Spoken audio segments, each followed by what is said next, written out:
5ই August. August মাসটা বাংলাদেশের দুঃখের মাস। এই আগস্টে জাতির পিতা বঙ্গবন্ধু শেখ মুজিবুর রহমানকে সপরিবারে হত্যা করা হয়েছে। এই আগস্টে 21শে আগস্ট একটা দিন, যেদিন জাতির পিতার কন্যা শেখ হাসিনাকে হত্যার চেষ্টা করা হয়েছে। এবং এই আগস্টের এবারের সর্বশেষ 5ই আগস্টে আওয়ামী লীগকে মুক্তিযুদ্ধের পক্ষ শক্তিকে ক্ষমতাচ্যুত করা হয়েছে। এই 5 আগস্টের ঝড়ে তছনছ হয়ে গেছে বাংলাদেশের অনেক মানুষের জীবন। তেমন একজন আমাদের সাথে এখন আছে হায়দার। হায়দার চট্টগ্রামে বাড়ি, অনেকদিন প্রবাসী ছিলেন, ফ্রান্সে ছিলেন।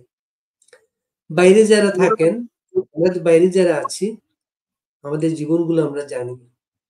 অনেকে স্বপ্ন দেখেন দেশে ফিরে গিয়ে সবার সাথে জীবন তৈরি করা। হায়দার এই চেষ্টাটা করেছিলেন, 5ই আগস্টের ঝড়ে তছনছ হয়ে গেছে সবকিছু।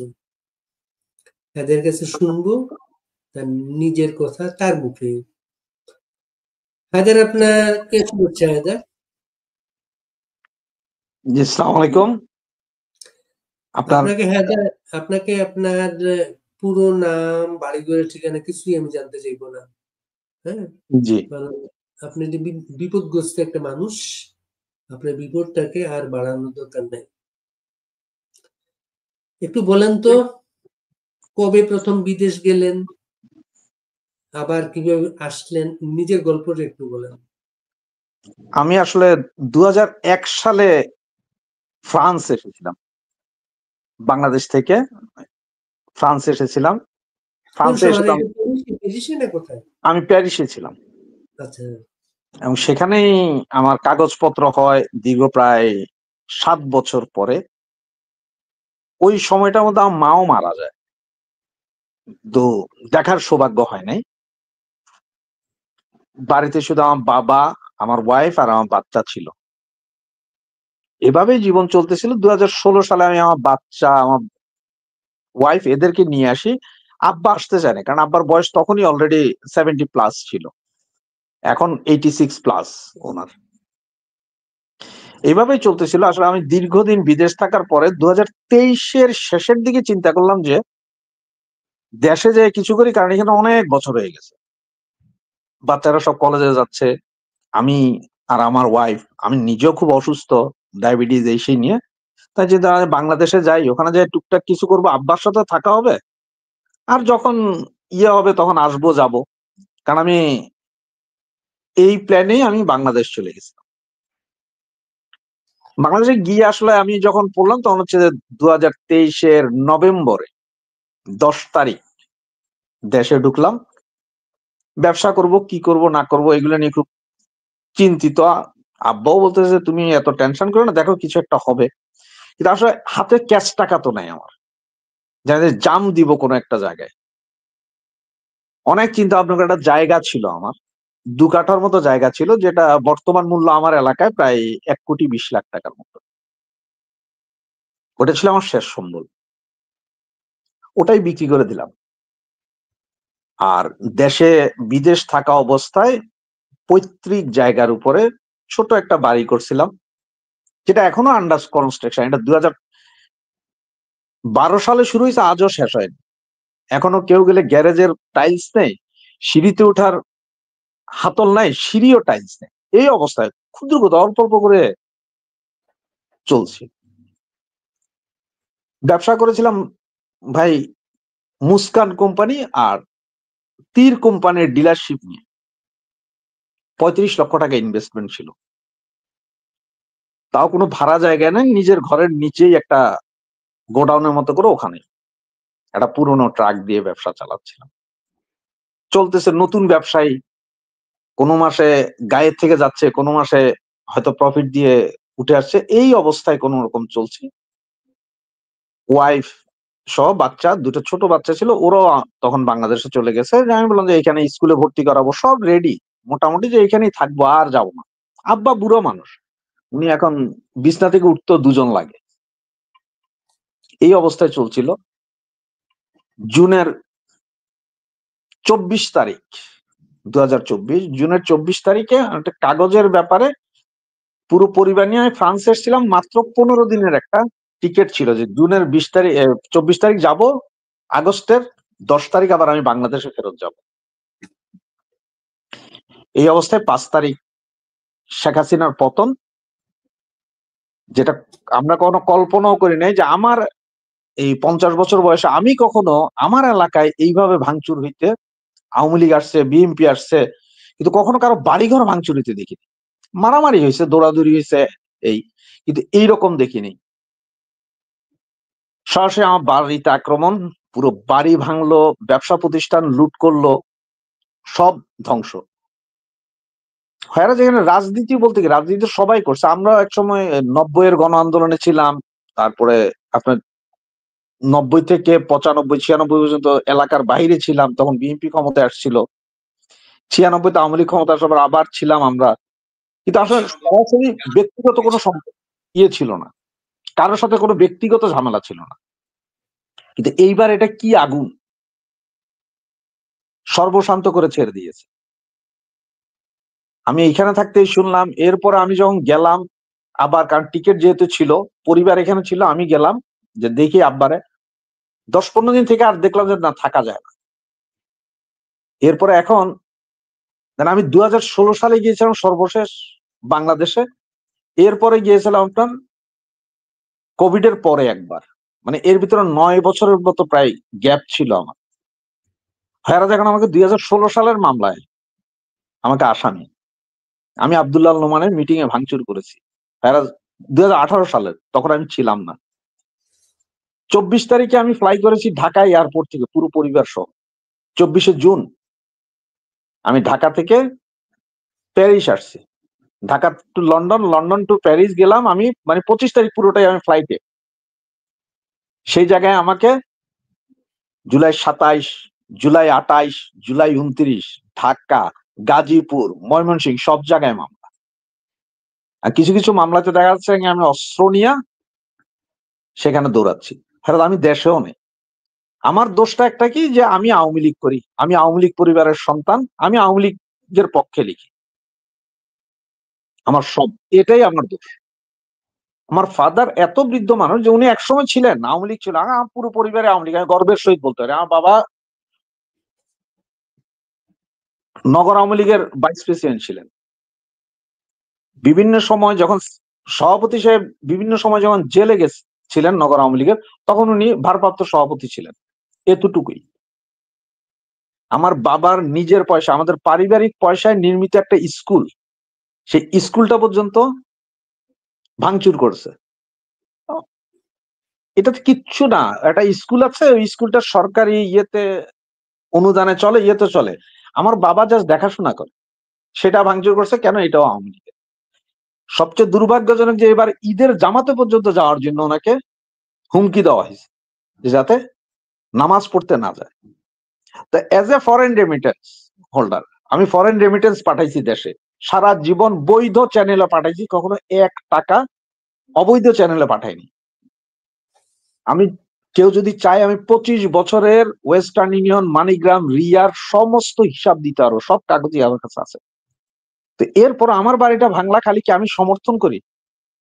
আমি তো কোন সরকারের 1 পয়সা ইয়ের জন্য যাইনি দেশে, বরঞ্চ আমরা দেশকে সহযোগিতা করেছি, আমাদের রেমিটেন্স দিয়ে সহযোগিতা করেছি, যে আমরা বৈধ চ্যানেলে দেশে পাঠালাম। তো এখন আওয়ামী লীগ, শুধু আওয়ামী লীগ করাটাই কি দোষ? মুক্তিযুদ্ধের সপক্ষে থাকাটাই কি দোষ? আমরা কি মানুষ না? আমাদের কি কোনো বাক স্বাধীনতা নেই? আমরা ফেসবুকে কিছু বললে আমাদের বাড়িঘরে হামলা চালাবে? এটা কোন আজব দেশ? আমরা কি বাংলাদেশের নাগরিকও না?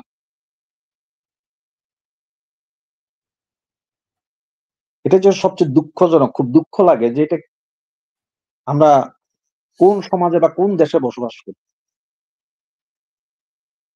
একটা সময় শুনতাম যে মিডল ইস্টে বা ইউরোপে যারা আসে সবার লাশ যায়, এটা কিন্তু আমার খুব ভয় ছিল, সব মরে গেলে তো কি হবে। এই জন্য আমি দেশে গেছিলাম, যে দেশে যাই আর টুকটাক যা করবো ব্যবসা করবো, কারণ আমার তো আর এইখানে বিদেশে ছেলে পেলেরও দিতে হবে না। আমি যা করবো, আমার বাবা, ওয়াইফ, আমরা তিনজন খেয়ে পরে বেঁচে যেতে পারবো। এটাই ছিল মূল।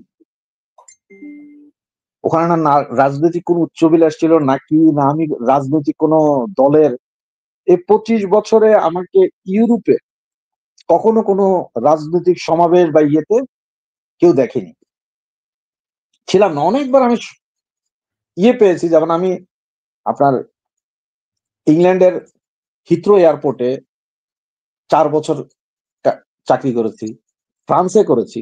অনেক সময় দেখেছি আমাদের এই মাননীয় প্রধানমন্ত্রী বা বিভিন্ন মন্ত্রী মিনিস্টার আসছেন গেছেন, আমি ওখানে ছিলাম কিন্তু কখনো কথা বলার চেষ্টাও করিনি, কেন as a duty, as a job আমি ওখানে ছিলাম, আমি কোনো কথা বলিনি। এরপরও এই অবস্থা, তাহলে আমরা কোথায় আছি, এই দেশটা কোথায় যাচ্ছে? আপনি তো অনেক বিজ্ঞ, আপনি সে এখন আপনি সেই বিচিত্রা যায় যে আপনি অনেক জায়গায় লিখেছেন, সারা দেশে ঘুরেছেন, রাজনৈতিক পরিস্থিতি আপনি সব দেখেছেন। আপনাকেই এখন প্রশ্ন রাখি, আপনাকে প্রশ্ন দিয়ে সারা দেশের কাছে একটা প্রশ্ন রাখতে চাই, যে আপনারা আপনাদের জীবদ্দশায় গত 54 বছর আপনারা কি এই পরিস্থিতি দেখেছেন? কেন আমার বাড়িটা ভাঙা হইলো? কেন আমার সবকিছু লুট করে নেওয়া হইলো? আমরা সমর্থন করাটাই কি পাপ? এটা তো বলতে পারবেন না যে আমরা দুর্নীতি করছি,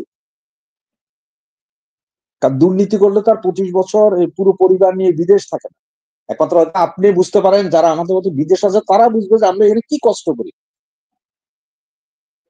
আমরা হেন কোনো কাজ দেয় যে কাজটা করি না।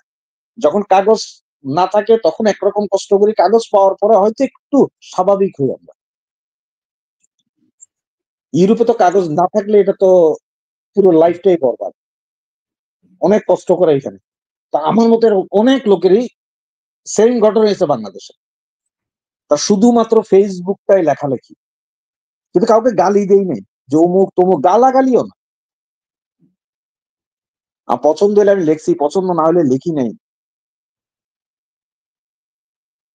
এটাই ছিল মানে সবচেয়ে দুঃখজনক কাহিনী, যে কেন ঈদের জামাত পড়তে পারবে না। উনি আওয়ামী লীগ করছিলেন একসময়, এই জন্য ঈদের জামাতে যাইতে পারবো না, বাসা বাড়িতে যাইতে পারবো না, সব লুট করে নিয়ে গেলেন। এবং এতগুলো মামলা কি কারণে, যেখানে আমি ছিলামই না। জুলাই 20 তারিখে তো চলেই এসেছে, এরপরও 27, 28, 29, 30 তারিখের হত্যা মামলাগুলো কেন? আমি তো তখন ওখানে নাই। পুলিশ পুলিশ যাচ্ছে, পুলিশ নিজেও তো জানে যে আমরা ফরেন রেসিডেন্স, আমাদেরকে তো জানে যে আমরা কবে যাচ্ছি, ওরা ইমিগ্রেশনের খবর নিলেই তো পায় যে আমরা কবে ঢুকছি কবে গেলাম। কি তদন্ত হচ্ছে? আমি 2-3 জন লয়ারের সাথে কথা বলছিলাম, কেউ নিতে চাচ্ছে না। সবাই বলতেছে তোমার এগুলা নিয়ে আমরা কে ফাইট করতে যাবো, মানে মব জাস্টিসের শিকার হবো আমরা। সবাই সিম্পেথি দেখাচ্ছে, হ্যাঁ হ্যাঁ ঠিক আছে বুঝতেছি, কিন্তু এই মুহূর্তে গেলে তো মব জাস্টিসের শিকার হবো, মাইর খাবো।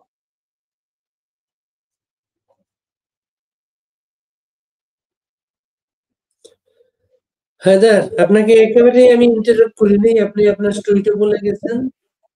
আপনার কথায়, আপনার উচ্চারণে, আপনার ইমপ্রেশনে পরিস্থিতিটা ফুটে উঠছে।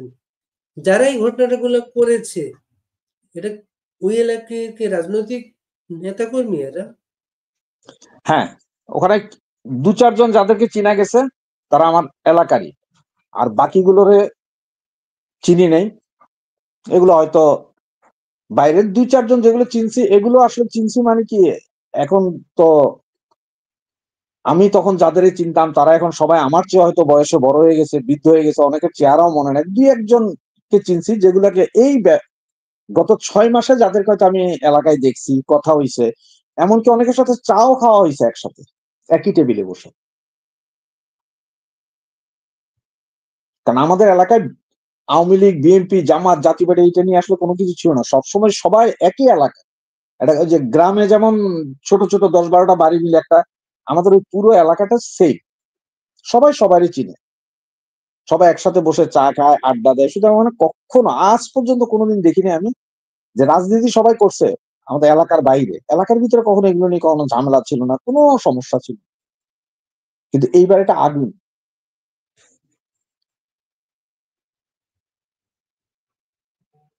আপনি তো এখন ফ্রান্সেরও নাগরিক, আপনি তাই না? যে আমি ফ্রেঞ্চ রেসিডেন্ট, ফ্রেঞ্চের পাসপোর্ট আমার, ফ্রেঞ্চ অ্যান্ড ইংল্যান্ড।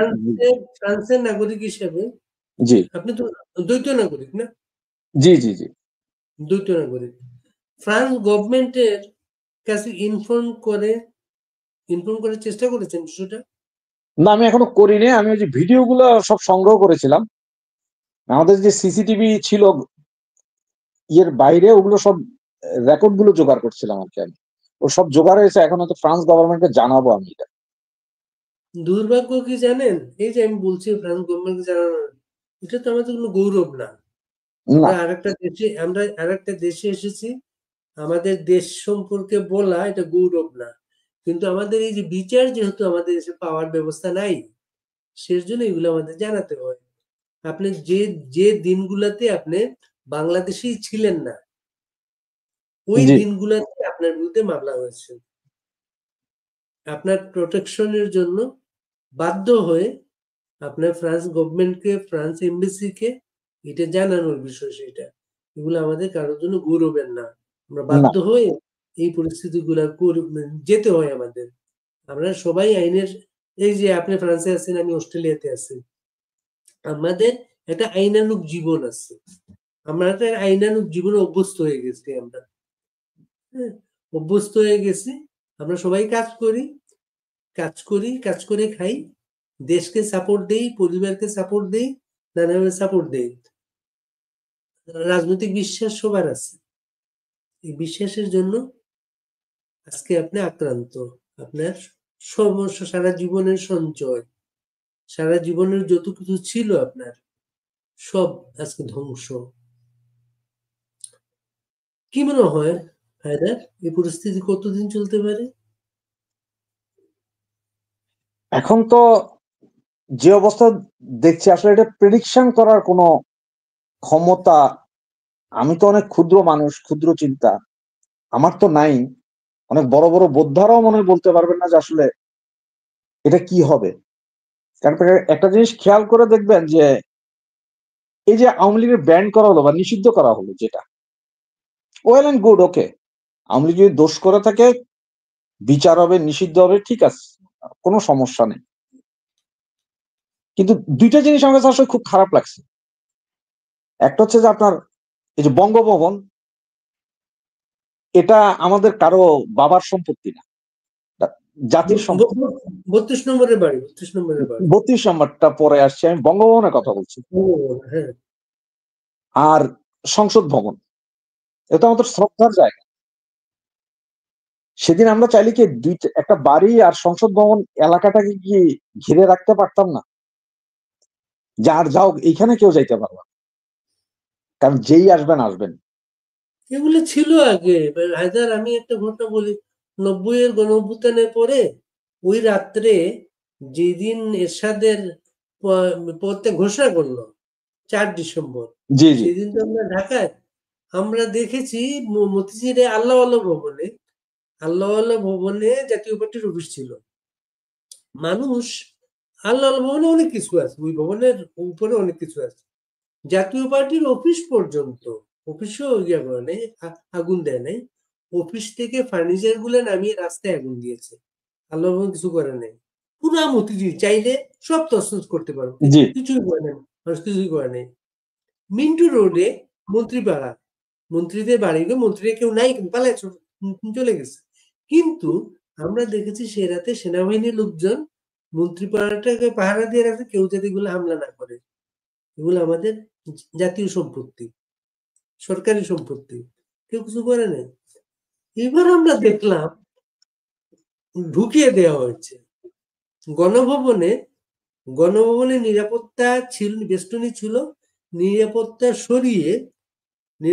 সরিয়ে ঢুকিয়ে দেওয়া হয়েছে। গণভবনের ছবি লাইভ দেখার পরে উৎসাহ পেয়ে গেছে এরা, লুটেরা। সারা বাংলাদেশে সাথে সাথে মানুষের বাড়িঘরে হামলা শুরু হয়েছে, লুটপাট শুরু হয়েছে। প্রাণ বাঁচাতে এই লোকগুলা, এই নেতাগুলা, রাজনৈতিক কর্মীরা প্রাণ বাঁচাতে এলাকা থেকে চলে গেছে। কেউ ইয়াতে ক্যান্টনমেন্টে আশ্রয় নিয়েছে, যার যার মতো করে। ভারতে যত মানুষ গিয়েছেন, যত নেতাকর্মী ভারতে গিয়েছেন, এদের ৯৯% হয়তো ভিসা ছিল, ইন্ডিয়ান ভিসা ছিল, কিন্তু সে কিন্তু বৈধভাবে ভারতে ঢুকে নাই, এয়ারপোর্ট দিয়ে যায় নাই, না সে অবৈধভাবে গেছে সে। হ্যাঁ, খুবই দুর্ভাগ্য হচ্ছে আমাদের দেশটা এরকম ছিল না। আমরা অনেক গৌরব করতাম যে আমাদের দেশে অনেক কিছু হবে না। কারণ আমাদের এখানে ২১শে ফেব্রুয়ারি হয়, আমাদের ২৬শে মার্চ হয়, ১৬ই ডিসেম্বর হয়, পয়লা বৈশাখ হয়। এই করে আমাদের দেশটা এরকম হবে না, কিন্তু আমাদের অনেক কিছু ভুল ছিল, ভুল ছিল। আমাদের ভেতরটা যে এইভাবে বদলে গেছে। কালকে না পরশু ঢাকা ইউনিভার্সিটি আমি দেখলাম হচ্ছে করতেছে, যে জাতীয় সঙ্গীত গাচ্ছে সবাই মিলে। জাতীয় সঙ্গীত গাইতে দেয়া হয় নাই একটা জায়গায়, এর জন্য প্রতিবাদে ঢাকা ইউনিভার্সিটির ছেলেরা একটা জায়গায় জাতীয় সঙ্গীত গেয়েছে। সেটা জাতীয় সঙ্গীত গেয়েছে, এই যে ভিডিওটা নিচে মন্তব্য দেখছিলাম, বেশিরভাগ মন্তব্য মানে এই জাতীয় সঙ্গীতকে ব্যঙ্গ করে মন্তব্য।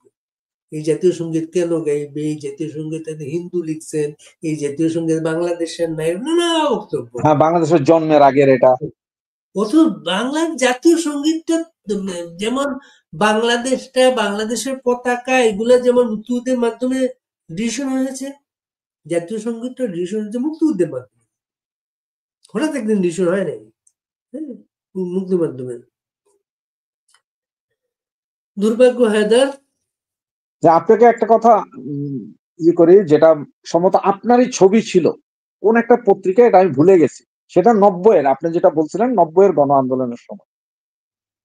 সে সময় সচিবালয়ে একটা দেওয়াল ভেঙেছিল, যে রাস্তায় যে ইলেকট্রিকের খাম্বা, এই খাম্বা দিয়ে ৩০-৪০ জন একটা খাম্বা দিয়ে দেওয়াল ভাঙার একটা ছবি ছিল। সেটা আপনার তোলা ছবি ছিল, আমার এখনো স্মরণ আছে। এটা ছিল সবচেয়ে অ্যাগ্রেসিভ মুভমেন্ট সেই এরশাদ বিরোধী আন্দোলনের সময়। কিন্তু আমরা কখনো দেখিনি যে কেউ সচিবালয়ে ঢুকে গেছে। সচিবালয়ে কেউ ঢুকে নেই, সচিবালয়ে ঢুকে নেই। আমরা আজ পর্যন্ত দেখি নাই। এই যে ধরুন পুরো চিটাং শহরটা, গত ১৬ বছর পুরো চিটাং শহরটা তো আমাদের একরকম আওয়ামী লীগ ছাত্রলীগের দখলেই ছিল, যা ইচ্ছা তা করতে হতো। কিন্তু জিয়াউর রহমান যেখানে মারা গেলেন সার্কিট হাউস, ওখানে ভাঙচুর করেন। এই চন্দ্রিমা উদ্যান, যেটা জিয়া উদ্যান করা হয়েছে, এই জিয়া উদ্যানের জিয়ার কবর কিন্তু এই ১৬ বছরে ভাঙা হয়। তাহলে ৩২ নম্বর এটা তো একটা ট্রাস্ট হয়ে গেছে। জিয়ার কবর ভাঙা হয় নাই, মইনুদ্দিন খান বাদল চিটাঙ্গের এই নেতার কবরে আগুন দেওয়া হয়েছে। হ্যাঁ, উনি মারা গেছে, ওনার কবরে আগুন দিলেন। ৩২ নম্বরটা কবরে আগুন দেওয়া হয়েছে, কবরে একজন মুক্তিযোদ্ধা, একজন একজন মুক্তিযোদ্ধা। যার যুদ্ধে আমার দেশটা স্বাধীন। আপনি ফ্রান্সে, আমি অস্ট্রেলিয়া, এই পাসপোর্টটা, এই পতাকাটা, আমরা বাংলাদেশের মানুষ হিসেবে তো এইসব দেশে আছি। সেই মুক্তিযোদ্ধা, যাদের মুক্তিযুদ্ধের বিনিময়ে এই অর্জনগুলা, সেই মুক্তিযোদ্ধা মারা গিয়েছেন। কত বড় আক্রোশ। আমি জানি না আপনি কোনো পাকিস্তানের সাথে কাজ করছেন কিনা, আমি কাজ করছি। ওরা আমাদের এখনো বলে আমরা নাকি হারামি। পাকিস্তানিরা এখনো বলে আমরা হারামি। পাকিস্তানিরা তো আমাদের সাথেও কাজ করে। পাকিস্তানিরা এখন আবার পাকিস্তান অন্যরকম। পাকিস্তান যেমন ইমরান খানের সাপোর্টার যারা এখন আছে, ইমরান খানের সাপোর্টাররা বলে যে আমাদেরকে শেখানো হয়েছে শেখ মুজিব একটা গাদ্দার ছিল, কিন্তু আমরা এখন জানি শেখ মুজিব গাদ্দার ছিল না, শেখ মুজিব দেশপ্রেমিক ছিল। এখন ইমরান সাপোর্টাররা বলে একটা। হ্যাঁ, পাকিস্তানে নানা রকম লোকজন এখন আবার এই যে ঘটনার পরে ইন্ডিয়ানরা পাকিস্তানরা আমাদের সাথে কাজ করে। তো পাকিস্তানিদের একটা অ্যাপ্রোচ, ইন্ডিয়ানদের একটা অ্যাপ্রোচ। ইন্ডিয়ানরা জিজ্ঞেস করে যে পাকিস্তানিরা বলছে ওরা নাকি পাকিস্তানিরা বলে নাকি তাদেরকে, মানে না বাংলাদেশেরও অনেকে নাকি তাদেরকে বলে যে আমরা পাকিস্তানের সাথে মিলেমিশে যাবো। হ্যাঁ, অনেক বাংলাদেশিও কিন্তু পাকিস্তানিদের বা ভারতীয়দের গিয়ে বলে আমরা মিলেমিশে যাব, ওই ভারতীয় আমাদের জিজ্ঞেস করে কি ব্যাপার, সত্য নাকি এটা, মিলেমিশে নাকি যাবে আবার। এরকম দুর্ভাগ্য আমাদের জেনারেশন। আমাদের হাজার, আমি একটা ঘটনা বলি। আমি 2007 সাল থেকে অস্ট্রেলিয়াতে, 2007 সাল থেকে আমি বাংলাদেশের অনেক ছেলে মেয়েকে, যেহেতু সাংবাদিকতা করতাম, সম্পর্ক হতো। নতুন একটা ছেলে আসলে কি করি আমরা, তাকে একটু ওয়েলকাম করি, তাকে এয়ারপোর্টে রিসিভ করি, তার একটা বাসার ব্যবস্থা করি, তার একটা জবের ব্যবস্থা করি। নতুন ছেলে মেয়েদের তো আমরা এগুলো করি।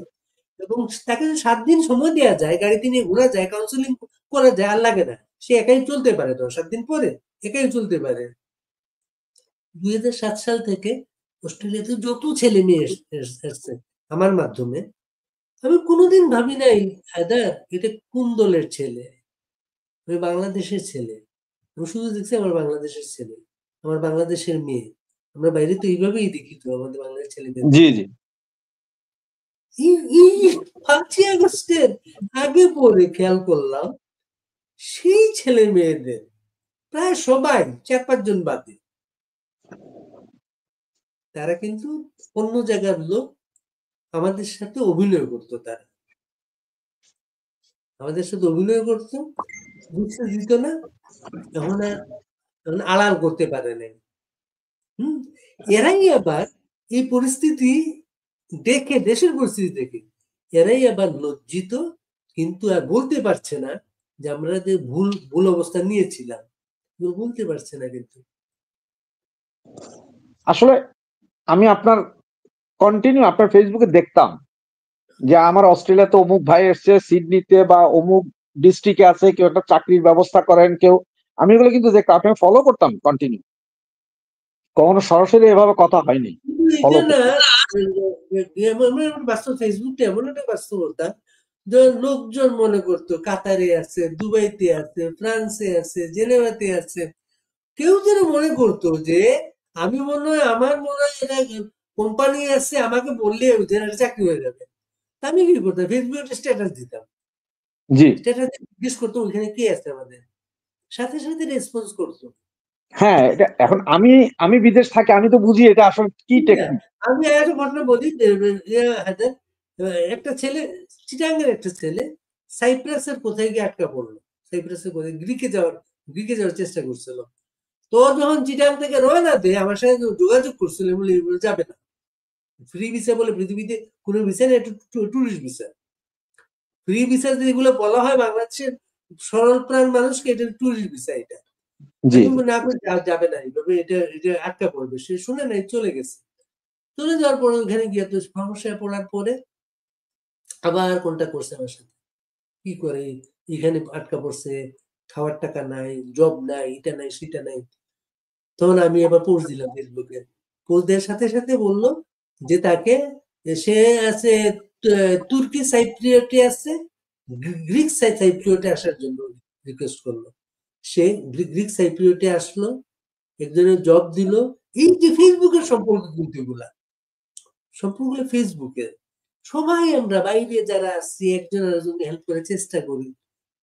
দেশের মানুষ আমরা দেখি, এরাই আমাদের শত্রু, ছেলে মেয়ে ভাই বোন আত্মীয়, এরাই তো আমাদের শত্রু। সেই মানুষটা আপনি, আপনার কষ্টটা আমি এই আমাদের রেকর্ডিং এর আগে আমরা যখন একটু শোনার চেষ্টা করতেছিলাম, এই কষ্টটা অনেক মানুষের কষ্ট। অনেকে দেশে ফিরে যেতে চায়, যেমন আমি ফিরে যেতে পারি না। আমি ফিরে যেতে পারি না হচ্ছে, আমি একটা আইনানুগ জীবনে অভ্যস্ত হয়ে গেছি। আমি দেশে গিয়ে যে পরিস্থিতি, আমি আর পারবো না।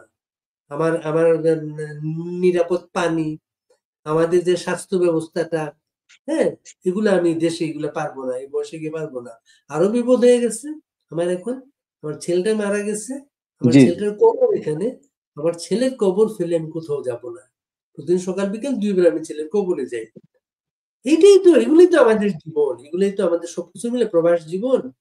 কিন্তু ওই যে বাইরে শরীরটা আছে, ভেতরটা তো দেশে, শুধু বডিটা, এখন যেমন আমার ফাদারও যদি কালকে মারা যায়, এরপর তো আসলে আমারও আর কোনো টান নাই ওই দেশে। টান থাকবে, আমিও তো তার যাবো না। বাবা যাবেন না, আমিও যাই না, কিন্তু আমাদের ফ্যামিলি গুলাকে টাকা পাঠাতে হয়, টানতে হয় নানাজনকে তার জীবনটাকে সচ্ছল রাখতে হয়, হ্যাঁ, চলতে হয়, আমাদের রেগুলার টাকা পাঠাতে হয়, টাকা আমাদের পাঠাতেই হবে। ঈদের সময় আমরা ইয়েটা মনে করেন ফিতরা মনে করেন, ফিতরাটা আমাদের হিসাবে বাংলাদেশের টাকায় ৩,০০০-এর একটু কম হয়, হ্যাঁ, ৩,০০০-এর টাকা, পুরো ৩,০০০ টাকা পাঠাই কিন্তু আমি ৩,০০০ টাকা আমাদের ফ্যামিলি মেম্বার সবাই পিঠে ফর পাঠাই। গড সেক বাড়ি ভাই, জান আমি বলছিলাম যে আপনি, আমি গত 25 বছরে 1 টাকাও ব্যাংকিং চ্যানেলের বাহিরে পাঠাই নাই, কিন্তু এই সেপ্টেম্বরের পর থেকে এখন পর্যন্ত আমি 1 টাকা পাঠালো সেটাও আমি হুন্ডি করছি। অনেক ক্ষেত্রে আমি 2 টাকা কম পাইছি বাংলাদেশ ব্যাংকের থেকে। নানা বাস্তব পরিস্থিতি, হ্যাঁ, মানে ঘেন্না চলে আসছে, কেন আমি দেবো তোমার। আজকে আমরা শুনছি যে আওয়ামী লীগ কোটি কোটি ডলার মেরে খেয়েছে, সেই আপনার ওই যে রূপপুর পারমাণবিক বিদ্যুতের বালিশ কাণ্ড, এগুলো কিন্তু একসময় আমিও লেখালেখি করছি প্রচুর, আপনাদের কপি পেস্ট করে ওখানে আমি আরো কিছু নিজের সঙ্গে লিখছি।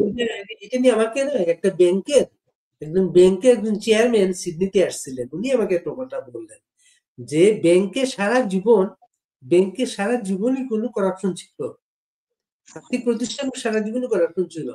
আমি কি করো, তা বালাম বইতে লিখতো এগুলো, জি, বালাম বই বছর শেষে হিসাবটা মিলিয়ে বালাম বইটা গুদামে নিয়ে ফেলে দিত, কেউ জানতো না, করাপশন গুলা জানতো না। এখন তো কম্পিউটারের মানুষ, কম্পিউটারের যুগ, কম্পিউটারে এই কপিটা নানা জনে কম্পিউটারে চলে যাচ্ছে, কিন্তু এখন আর আড়াল করা যায় না এগুলো। এত কোটি কোটি টাকা যদি আপনার দুর্নীতি হয়, তাহলে একটা মামলা হলো না কেন এখন 9 মাস? মামলাটা বলি, গল্পটা, এই মামলার গল্পটাও, বাংলাদেশের মনে করে যারা এই মামলাটা করছেন, যে শ্রেণী কর্মকর্তা মামলাটা সাজাচ্ছেন, যে গল্পটা শুনে সাজাচ্ছেন, তিনি কোনোদিন হয়তো বিদেশে আসেন নাই, বিদেশে জানেন না উনি, যেমন একটা বাড়ি যদি বলা হয় অমুক জায়গায় অমুক একটা বাড়ি, খুব রাজপ্রাসাদ, হ্যাঁ, আমি ছবিটা দেখে আমি তো বুঝতে পারি এটা তো রাজপ্রাসাদ না, এইগুলাতে আমরা থাকবো না, এমন একটা বাড়ি সেটা, হ্যাঁ। প্লাস হচ্ছে এই বাড়িগুলা আমরা কিনি কিভাবে, 30 বছরের মর্টগেজ, জি, 30টা বছর ব্যাংকে আমাকে পেমেন্ট করে যেতে হবে, এবং এই কারণে ব্যাংক কি করে এখন ঋণ যখন ঋণ হচ্ছে অল্প বয়স্ক ছেলে মেয়েদের। অস্ট্রেলিয়াতে একটা ইয়ে আছে, অস্ট্রেলিয়া যারা বাড়িঘর কিনে, এর মেজরিটি বায়ার্স হচ্ছে বিলো 30, এটা পুরো ইউরোপেই সেম।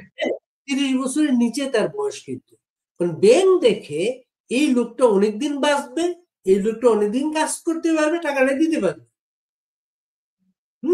এই যে স্টোরিটা ওনারা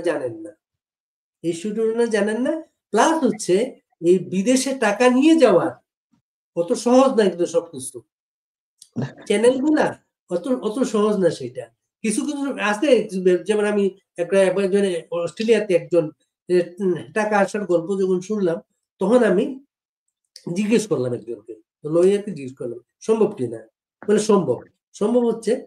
এই দেশগুলো আবার কি করে, নিজের দেশে খুবই সাফসুতরা, কিন্তু বিদেশি করাপশনের টাকা ধরার জন্য সবকিছু করে, কিন্তু এরা নিজের দেশে আমাদের নাগরিকদের জন্য খুবই কঠোর আইন, কিন্তু জি জি অবস্থায় সিঙ্গাপুরের মতো একটা দেশে নাকি, সিঙ্গাপুরের নেমে একটা লোক তার পাসপোর্টে যদি ভ্যালিডেটেড ভিসা থাকে, ভিসার সাথে সিঙ্গাপুর নেমে একটা ব্যাংকে অ্যাকাউন্ট করতে পারে, হ্যাঁ, ব্যাংকে অ্যাকাউন্ট করে তার যে পরিমাণ টাকা যেগুলো জমা করতে পারে সে, হ্যাঁ, অ্যাকাউন্ট করে জমা করে নরমালি এই ব্যাংকের ব্রাঞ্চ অস্ট্রেলিয়াতে আছে, অথবা অস্ট্রেলিয়ার সাথে কোনো একটা কানেকশন আছে, নরমাল যে ট্রান্সফার ফি, এই ট্রান্সফার ফি দিয়ে এই টাকাটা অস্ট্রেলিয়া ব্যাংকে চলে যায়।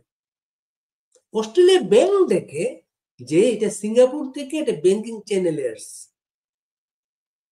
ব্যাংক তার কাছে এটা বৈধ টাকা, কিন্তু এটা কিন্তু এই অস্ট্রেলিয়ান কোন নাগরিকের যদি এত টাকা যদি ব্যাংকে আসতো, সাথে সাথে জিজ্ঞেস করতো এই টাকাটার সোর্সটা কি, এই টাকাটা কিভাবে আসছে। তুমি যদি বাড়ি বা তোমার দেশে তো প্রপার্টিও বিক্রি করে থাকো, তোমাকে এটা উল্লেখ করতে হবে। হ্যাঁ, এটা উল্লেখ করতে হবে এই সমস্ত কিছু। যাক ভাইদার, আমরা অন্যদিকে চলে গেছি। আমাদের কষ্টটা হচ্ছে আমরা সবাই দেশটাকে ভালোবাসি। আমরা সবাই দেশটাকে ভালোবাসি, যে দল হোক না কেন, যার যেখানে জন্ম সেটা তার জন্মভূমি, সেই জন্মভূমিটিকে আমরা সবাই ভালোবাসি। সেই জন্মভূমিটা এমন এমন প্রতিহিংসা পরায়ণ, এমন মানুষের বিদ্বেষ। হ্যাঁ, আরো বিপদটা কি জানেন, বাংলাদেশে যখন বড় একটা আন্দোলন হয়, এই আন্দোলনের পরে আপনি দেখবেন না, আমরা নতুন করে দেশটা গড়বো, আমরা রাষ্ট্রকে চেঞ্জ করবো, রাষ্ট্র মেরামত করবো, নানা কথা। আসলে এই পরিবর্তন গুলোর পরে এই স্বপ্নটা তৈরি হয় মানুষের, স্বপ্নটা তৈরি হয়, রাষ্ট্র মেরামতের স্বপ্ন, নতুন হবে, আগের মতো চলবো না, ভালোভাবে চলবো। এই যে প্রতিহিংসা গুলা, এটা আর করতে দেয় না, সেটা আর করতে দেয় না। এই যে পুলিশ, এই যে আইন, এই যে মামলা, এই মামলাগুলা যদি যথাযথভাবে মামলা হতো তাহলে বিচার হতো।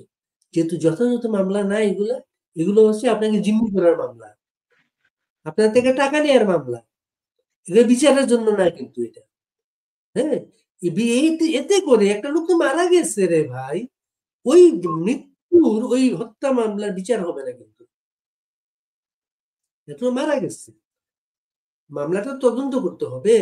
মামলার যে প্রথম যে সমস্যাগুলো তৈরি করা হয়েছে, মনে করে এখানে একটা লোক মারা গেলে ফরেন্সিক রিপোর্ট সবার আগে গুরুত্বপূর্ণ।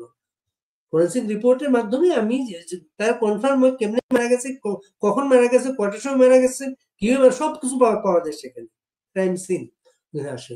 কিন্তু এখানে বলা হচ্ছে এইটা লাশটা কবরতে তুলতে দিবে না।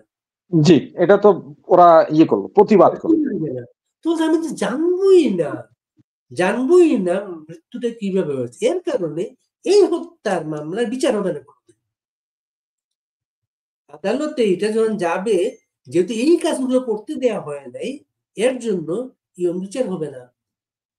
মিলন হত্যার বিচার হয় নাই হায়দার, মিলন হত্যার মাধ্যমে এরশাদ 2 দিয়ে এরশাদের প্রথম বিচার হয় নাই। নূর হোসেন হত্যা মামলার বিচার হয় নাই। নূর হোসেনের 10 নভেম্বর সবাই এখন গিয়া ফুল দেয়, মালা দেয়, হত্যা মামলার বিচার হয় নাই। 2000 সালে যশোরে আমার সহকর্মী সাংবাদিক শামসুর রহমানকে গুলি করে মারা হয়েছে অফিসে। আজকে 25 বছর বিচার হয় নাই, মামলাটাই আগায় নাই। ও দুর্ভাগ্য, আমাদের দেশটা এইভাবে হওয়ার কথা ছিল না।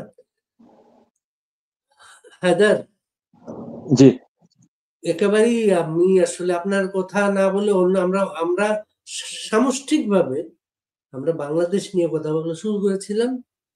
আপনাকে কিভাবে আপনি সাবধানে থাকবেন আর কি, যে ক্ষতিগুলো হয়েছে, হয়রানিগুলো হচ্ছে, মানে এগুলা উদ্ধার পাওয়ার জন্য সবকিছু জানেন আপনি, আপনার বিবেকের কাছে আপনি পরিষ্কার।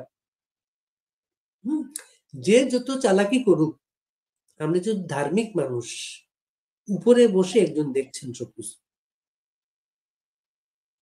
সে ঠকতে পারে আপাতত আমাকে, সে আমাকে আপাতত দগ্ধ করতে পারে, কিন্তু আমরা সবাই তো মারা যাব, সবকিছুর বিচার আছে। কিন্তু সাবধান থাকবেন হায়দার, আপনার বাবাকে আমাদের সালাম দিবেন। আপনারা ভালো থাকবেন। আসসালামু আলাইকুম, আপনার দর্শকদেরকে শুভেচ্ছা। সাবধান।